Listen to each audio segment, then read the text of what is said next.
Sebagian besar penduduk Indonesia menggantungkan hidupnya pada sektor pertanian. Pertanian merupakan kegiatan yang dilakukan dalam budidaya tanaman maupun hewan. Pelaku yang menyelenggarakan usaha tani disebut dengan petani.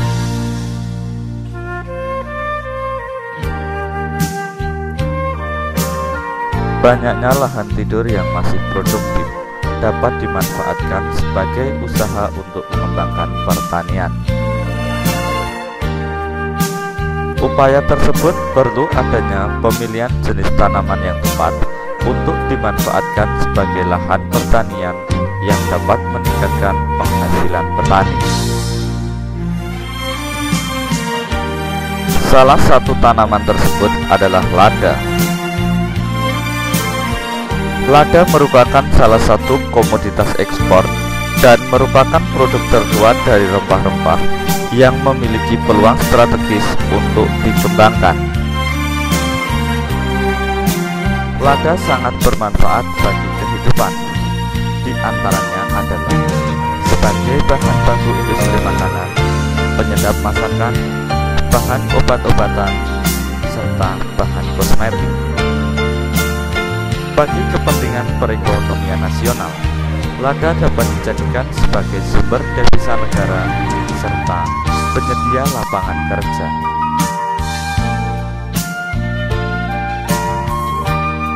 Produksi lada di Indonesia belum sepenuhnya memenuhi permintaan pasar dunia.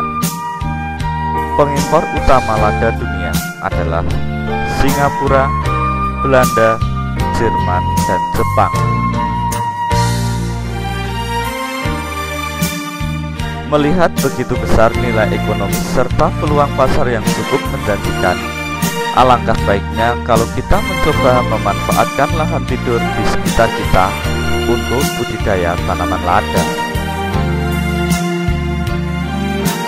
Lada merupakan tanaman berkeping dua. Biji lada tumbuh membentuk akar lembaga dan berkembang menjadi akar tunggal. Jika pembiakan lada dengan cara vegetatif, maka akar tunggal tidak ditemukan.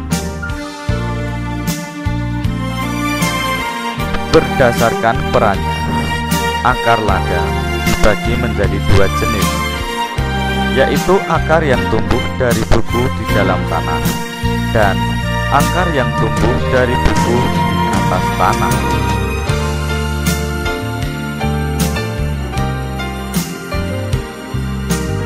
Buah lada merupakan buah dugung yang melekat pada malai dan sering disebut sebagai buah batu karena berbiji keras. Ciri khas dari buah lada adalah berbentuk bulat, tidak bertangkai, berbiji tunggal, berdiameter 4-6 mm. Daun lada merupakan daun tunggal, berbentuk bulat telur, pucuk merunting. Batang lada berwarna hijau, tersusun atas ruas dan buku.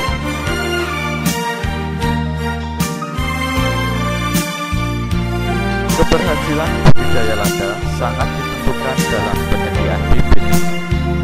Perbanyakan tanaman lada dapat dilakukan dengan dua cara, yaitu secara vegetatif dan generatif.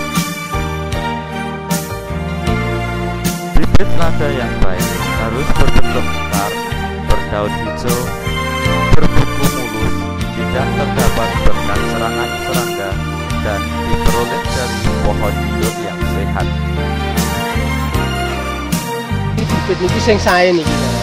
Sae niki mengke gambarane 5 ngeros. 5 ngeros kangge bibit niku saged umur 50 tahun. 50 tahun niku pun pasti perawatane apik niki. Niki sing bibit dinarani super. Juga niki bibit super solo lan niki kurate enten niki munggah niki ingkang sae. Nek liya-liyane niki gambarane anu nggih umur pokoknya 20 tahun, 20 tahun pun saged kurang wah bisa pun mati.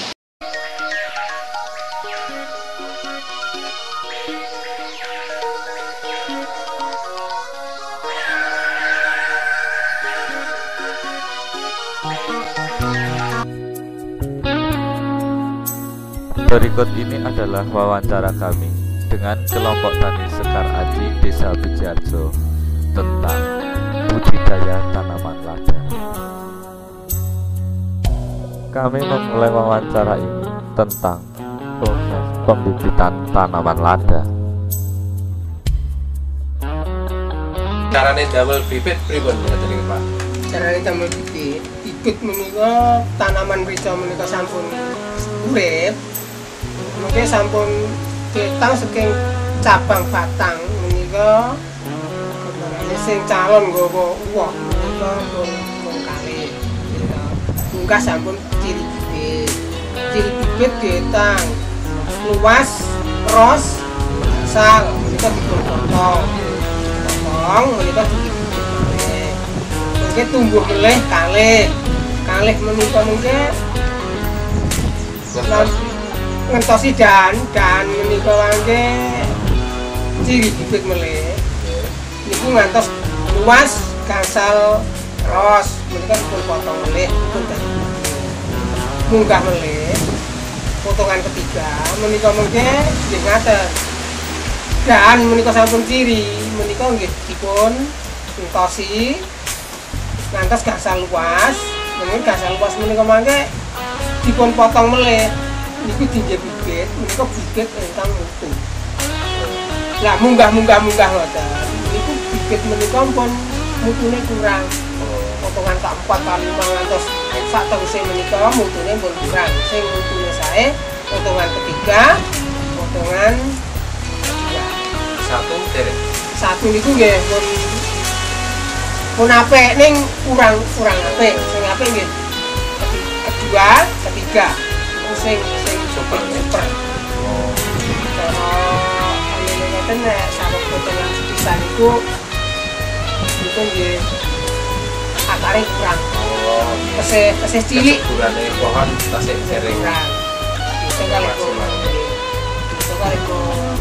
potongan ketiga menika sing diarani bibit super menika. Lawi keempat menika pun selama ini pun rada suga ngantos diuji gangsal sak terus menika suga aplikasi pun digawe cara wae ngoten arang batange mungkin arang sing Terdapat beberapa peralatan yang digunakan untuk pengecekan.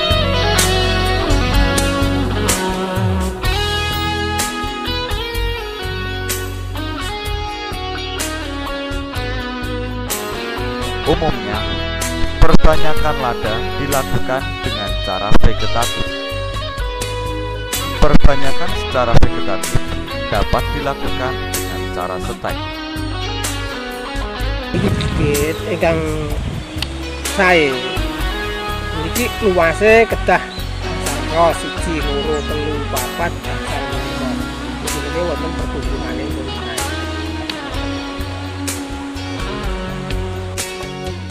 Hal yang sangat menentukan dalam penyemaian bibit adalah penyediaan media tanam. Media yang akan kita gunakan adalah jenis tanah yang gembur. Kemudian tanah ini harus terpisahkan antara tanah dan batu-batu. Jadi kita harus membuang batu yang ada, kemudian kita singkirkan jenis-jenis batu yang ada, kita singkirkan dan benar-benar tanah keadaan gembur. Setelah itu kita memasukkan tanah ke dalam polybag hingga penuh.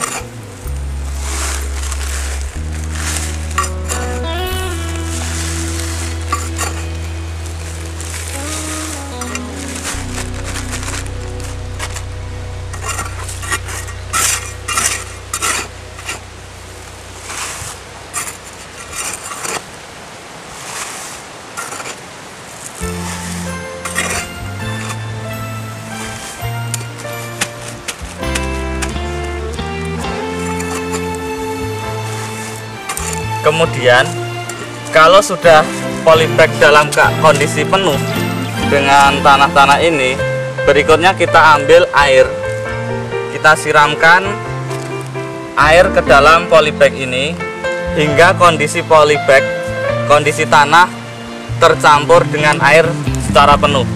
Kemudian cara penyiramannya, kita menggunakan selang, kemudian selang kita masukkan ke dalam dasar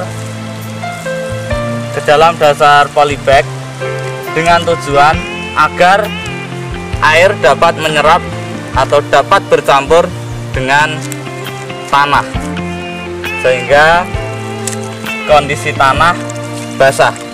Setelah itu, langkah berikutnya adalah memasukkan akar atau bibit ke dalam polybag dengan ketentuan 3 ruas harus masuk ke dalam tanah atau ke dalam polybag. Nah, ini adalah bibit yang sudah kita masukkan di dalam polybag. Kemudian langkah berikutnya adalah menyimpan jenis-jenis ataupun menyimpan bibit ke dalam tempat yang teduh. Kemudian di atas tempat itu harus tidak terkena sinar matahari secara langsung. Untuk itu kita bisa menggunakan sungkup dan disimpan di tempat yang teduh.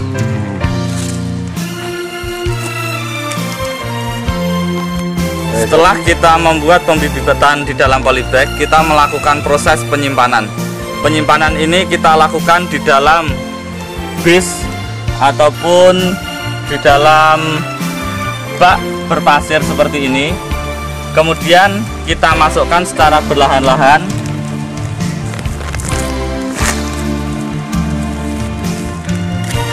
Setelah terisi penuh, langkah berikutnya adalah menutup dengan menggunakan plastik. Dan saat melakukan penutupan ini, usahakan benar-benar rapat.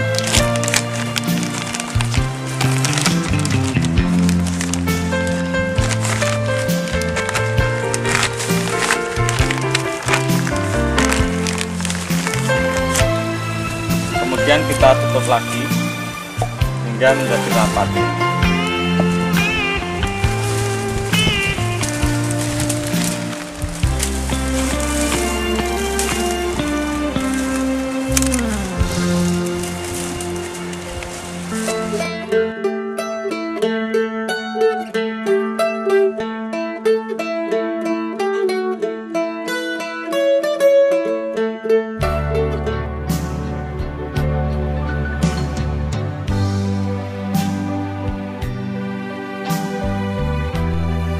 Lada merupakan tanaman tahunan yang memanjat. Lada dapat tumbuh pada ketinggian 3–1100 meter di atas permukaan laut, yaitu berada di antara dataran rendah, sedang, dan sedikit daerah pegunungan. pH antara 5 hingga 7.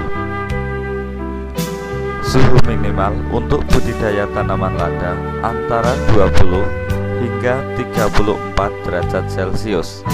Temperatur tinggi, curah hujan merata sepanjang tahun.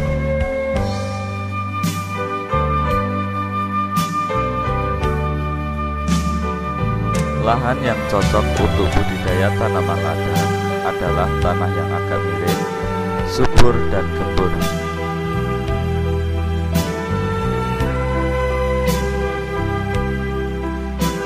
Tahapan pertama dalam budidaya tanaman lada adalah pengolahan tanah.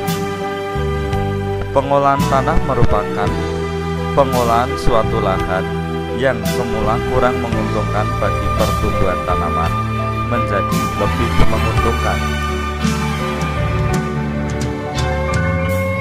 Terdapat beberapa hal yang perlu diperhatikan dalam pengolahan lahan, antara lain pemberantasan gulma, pembuatan guludan, dan pembuatan lubang tanam.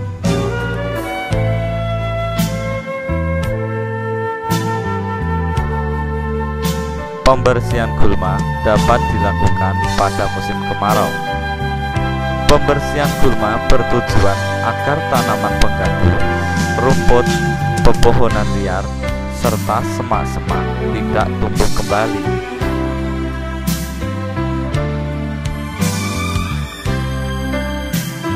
Jika lahan yang akan digunakan budidaya lada berbentuk datar, maka perlu dibuat saluran air serta guludan. Pembuatan saluran air dan guludan berfungsi untuk mempermudah air mengalir, sehingga air tidak menggenangi perakaran lada.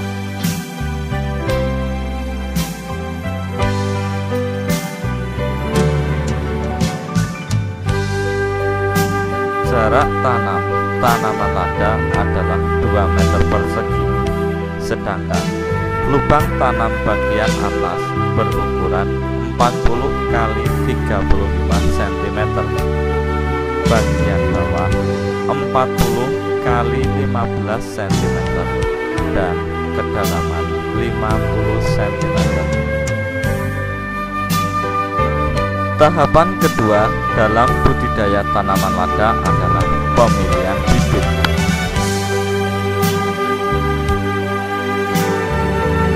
Pemilihan bibit dapat dilakukan dengan cara memilih bahan tanaman hasil perbanyakan secara vegetatif, yaitu bibit stekan sebanyak 5 hingga 7 ruas dari pemilihan pohon induk yang baik.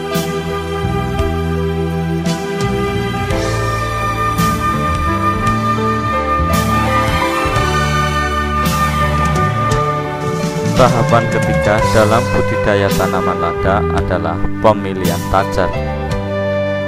Terdapat 2 jenis tajar yang dapat digunakan untuk menopang berdirinya batang lada, yaitu tajar mati dan tajar hidup. Tajar hidup berasal dari pohon-pohon yang kuat dengan perakaran yang dalam dan tidak merupakan saingan terhadap perakaran tanaman lada, sehingga perolehan makanan pada lada tidak terganggu. Sedangkan tajar mati merupakan suatu tajar yang berasal dari tiang cor dari beton, kayu yang keras dan kuat.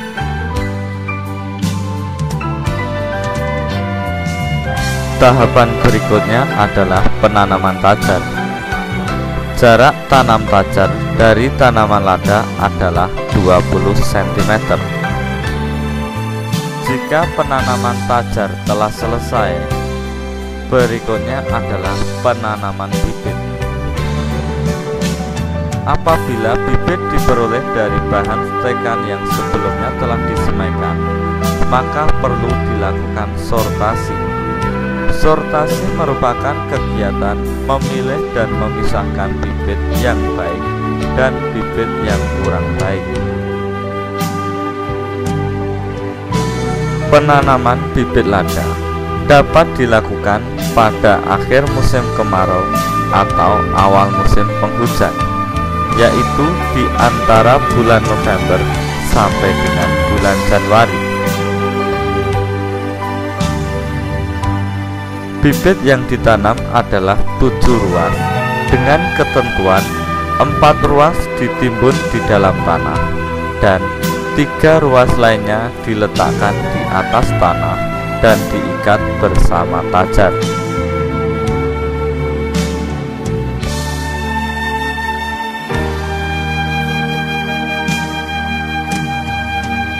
Tahapan berikutnya dalam budidaya tanaman lada adalah pemeliharaan. Pada tahapan ini meliputi pemeliharaan tajar dan pemeliharaan tanaman lada. Pada usia 3-6 bulan, tanaman lada sangat membutuhkan air. Untuk itu perlu dilakukan proses penyiraman.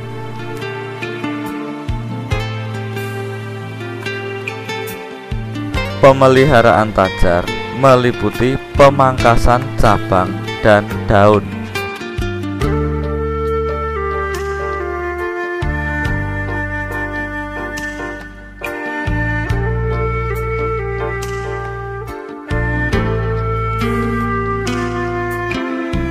Jika di dalam kebun budidaya lada terdapat tanaman lada atau tajar yang mati, maka sesegera mungkin dilakukan penggantian tanaman. Kegiatan tersebut dinamakan dengan proses sulaman.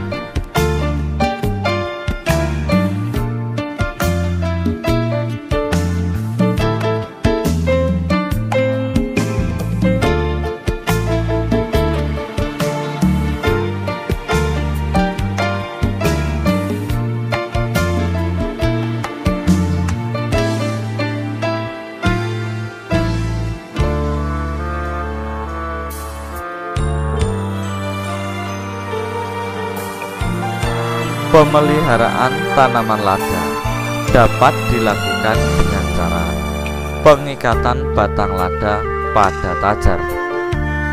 Pengikatan dilakukan di setiap ruas-ruas yang ada akar pelekatnya.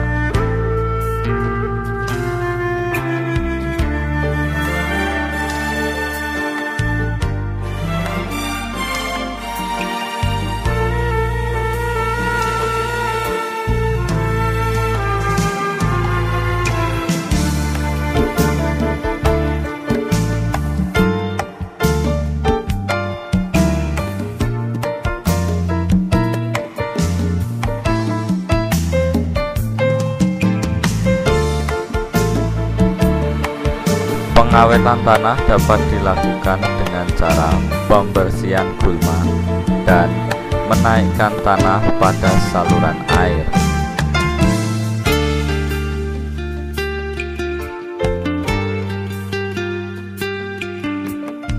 Agar tanaman lada dapat tumbuh subur, maka perlu dilakukan pemupukan. Berikut ini adalah petikan wawancara kami bersama pembimbing praktek kelompok tani Sekar Aji Desa Biji Harjo. Setelah wicanipun urip Pun tanam. nggih, niku pemupuhanipun kalih pemeliharaanipun airipun dos pundi, Pak? Nah, nek papanipun ku seju, nggih, papanipun seju menika bulan Oktober menika dipun pupuk. Dipun pupuk November Jawa Tengah gambaranipun. Si lunturan pupuk menika sampun ambles dhateng siki, mun dipun sedot kalih ayat menika menika. Menika dipun pados ke siki malih. Dipun pupuk, bukan menika wau kangge nutup rabuk niku mboten membuat. Supaya dipun tampung kalih ayat menika menika wau. Nek pun tampung menika menika terus subur tiap tahun menika kudu dipun pupuk. Pupuk niku namung pupuk kandang mawon nggih. Pupuk kandang mawon supaya umuripun mboten enten.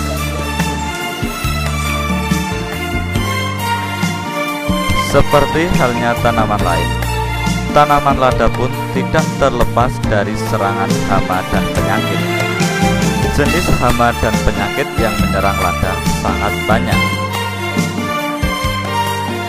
Berikut ini penjelasan dari tim peneliti Fakultas Pertanian Universitas 11 Maret Surakarta tentang hama dan penyakit yang dapat menyerang tanaman lada.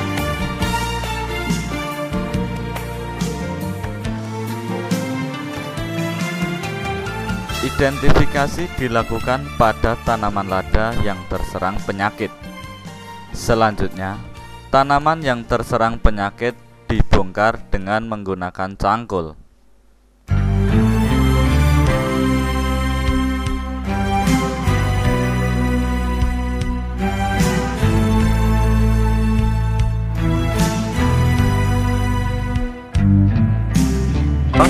Pedalik sing kula nganu wae ta.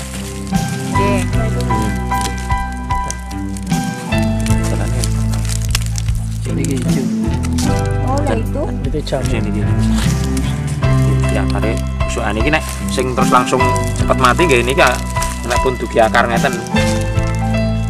Ini namanya busuk akar apa Busuk pangkal bata.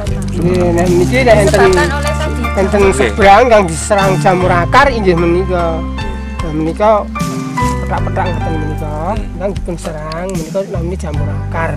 Niku nek enten Kalimantan Barat. Pontianak. gerak petak Pak. Ini jamur akar. Pun ngeten iki. Ini kan jane pun sami Pak.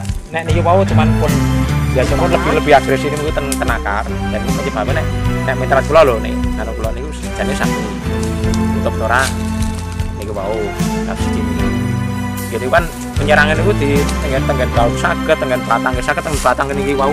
Atus ngeten niki kan niki kan nggih sami niki nggih. Sami niki.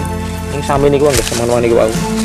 Ning nek ten mriki ngeten kan mboten pati napa nggih pancen menurut apa itu pengamatan saya. Jadi untuk gejala ini saya menduga dan yakin itu karena Phytophthora abscissa atau yang disebut karena biasanya gejalanya paling banyak itu yang paling mematikan di bawah itu sering disebut busuk pangkal batang. Meskipun menyerangnya tidak cuma di pangkal batang, ya kalau di pangkal batang biasanya juga menyebar di akar bawahnya juga agak ke atasnya, kemudian busuk seperti tadi terus mati. Tapi sebenarnya bagian daun, bagian batang seperti ini, seperti ini itu juga karena sudah kena penyakit. Nah ini memang seperti ini, kalau sudah sakit seperti ini udah banyak gejalanya seperti ini, memang sebaiknya paling aman itu untuk mengamankan, terutama mengamankan yang masih sehat itu ya itu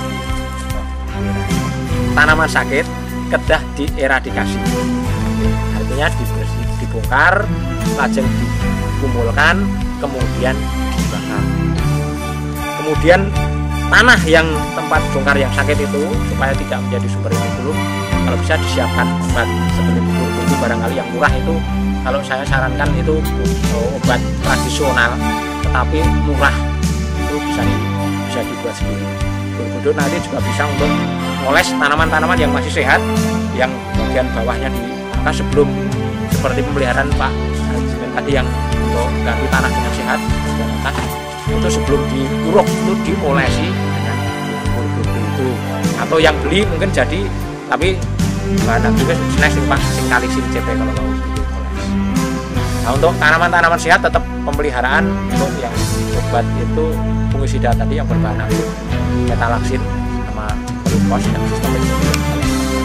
Kalau mau lebih marem ditambah yang kotak bisa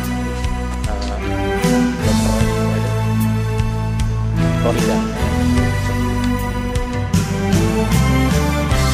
Sedangkan salah satu contoh hama yang dapat menyerang tanaman lada adalah uret. Serangan hama pada tanaman lada dapat ditandai dengan daun menguning, layu, rontok, dan akhirnya tanaman akan mati. Agar tanaman lada tidak terserang hama, maka perlu dilakukan penyemprotan insektisida.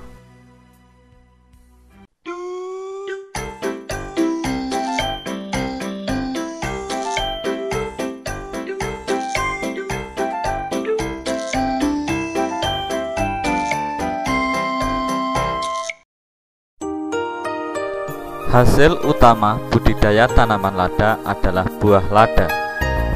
Buah lada dapat diolah menjadi lada putih dan lada hitam.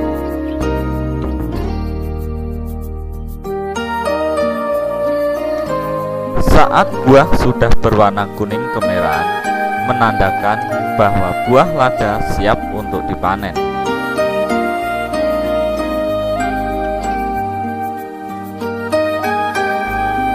Pemanenan dapat dilakukan dengan menggunakan tangan. Kemudian, lada disimpan di dalam suatu wadah penampungan.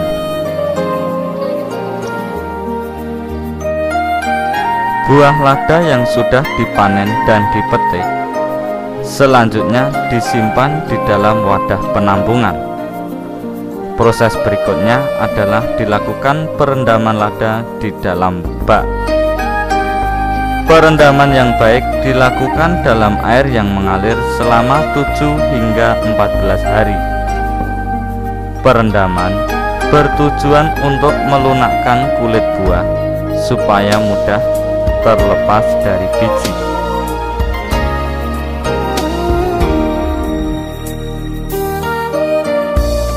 Agar diperoleh lada yang putih bersih, maka air rendaman diusahakan tetap bersih dan mengalir.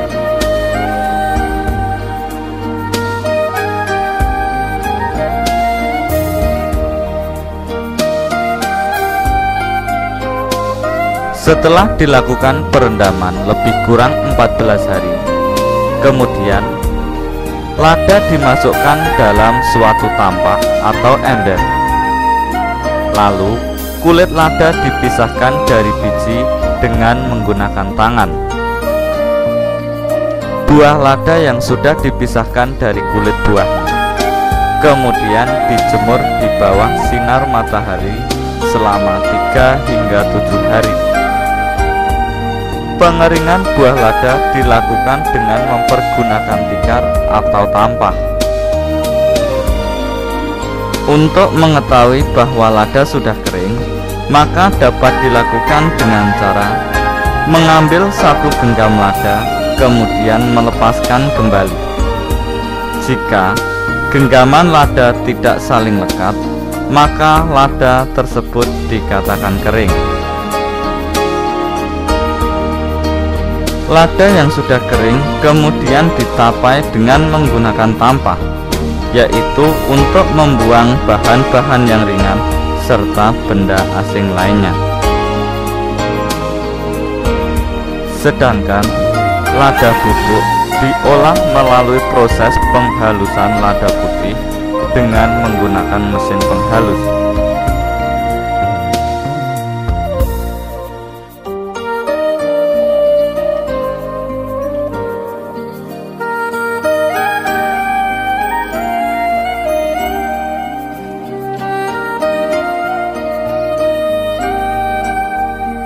Setelah lada menjadi halus, berikutnya dilakukan proses pengemasan. Pengemasan lada yang rapi, bersih, dan menarik dapat meningkatkan harga jual lada. Lada dapat dikemas di dalam kantong plastik atau toples. Penyimpanan lada hendaknya diletakkan di tempat yang kering dan tidak lembab. Demikian gambaran budidaya tanaman lada kelompok tani Sekar Aji, Desa Pijarjo, Kecamatan Manyaran, Kabupaten Wonogiri. Terima kasih, selamat mencoba dan sampai jumpa. Pun musim tanam dipun jadwalaken kawulan menapa. Kajeng pembibitanipun kajeng pundi saking Pak Seksi Pembibitan pinten sampun siap.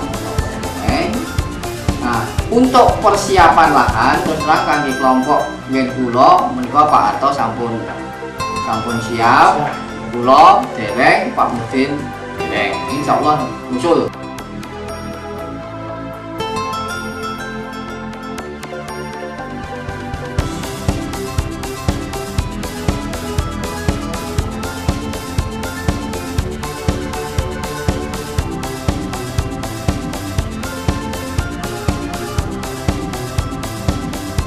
Ini ke bibit titik ya.